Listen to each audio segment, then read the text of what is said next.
I think what we're getting down to is this, and this is what I'm trying to point out, right? It's the topic you guys don't want to talk about. It's really all about permissioning, right? That this local MLS in the middle of Kentucky, the vendor comes in, hey, one of your brokers wants to implement our system, your web API or whatever, you're RESO certified, we're RESO certified, send us the data and we can make this happen in a week. The MLS takes 6 months to make the decision whether to grant them the permission or not. I mean, am I wrong about that? In those situations, as when I was a broker, I would have had a much more negative tone to this conversation. But I'm much more optimistic now. I see the movement happening. I get it, man. What I'm asking is because I'll ask the vendor. I'll leave you off. Am I wrong? Like, is the problem not that you just simply cannot get permission to access the data?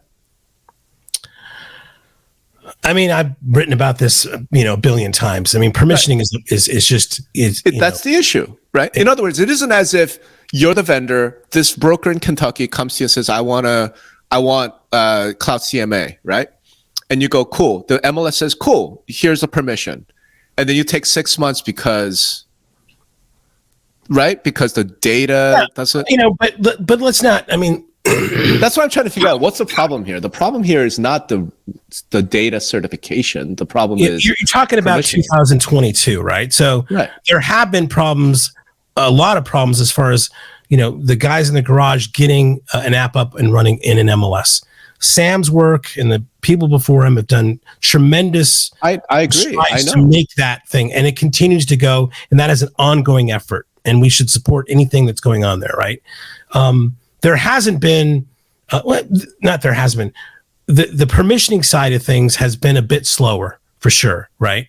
And what happens is it's mostly a problem with the smaller MLSs, right? So we have 585, I say this probably once a day to somebody, there's 585 MLSs and 400 of those MLS have less than 400 members apiece.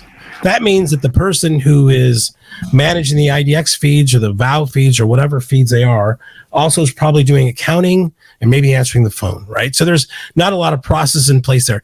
Plus, those MLSs, if you think about it, with 400 members or less, are a bit more xenophobic, if I'll use a term like that, than others. They don't want...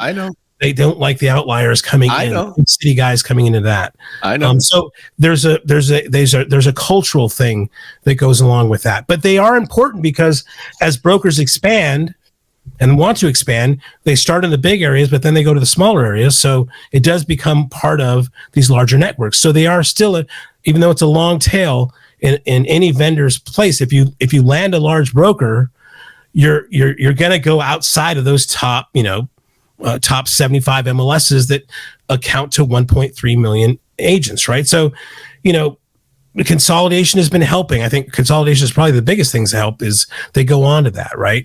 They just become part of a larger organization that has the resources to do that, right?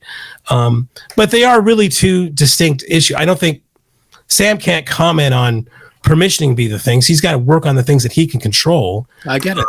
But you and I can comment on permissioning. Well, you can, but let's highlight the other side of that too, because there's a lot of MLSs who have very intentionally made that process simpler, smoother. They've got a highly empowered staff who can make decisions on data access processes, move things quickly, because they know exactly what's within their rules and what's not.